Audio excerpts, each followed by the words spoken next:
I'm standing here in Halong Bay, Vietnam. You can take a look around.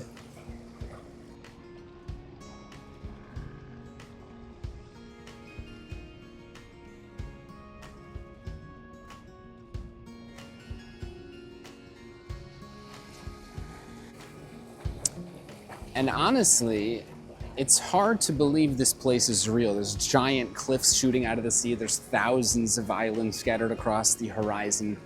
There's mist that wraps the whole bay. And it makes me stop and think, why did Hashem make the world like this? Why make it so breathtaking? Hashem could have made the world flat and simple and colorless, just an endless stretch of land, the same tree over and over again, same sky every day. It would have worked, would have been functional, but bland.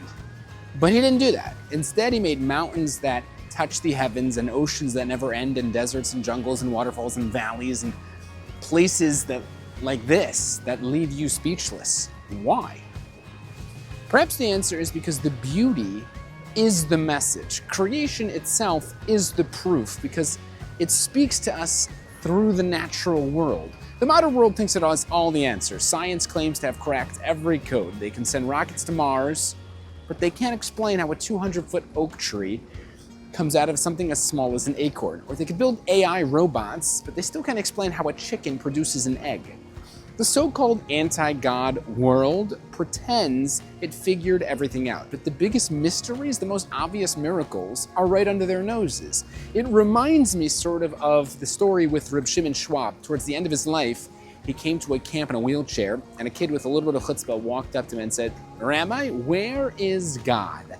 And Reb Schwab didn't argue.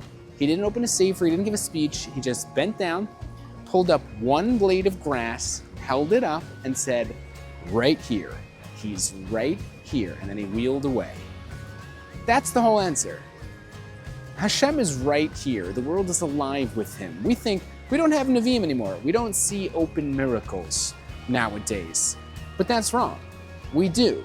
They're called mountains and oceans and forests and blades of grass. Every single thing in creation is screaming, there's a creator. That's why Hashem didn't make the world plain.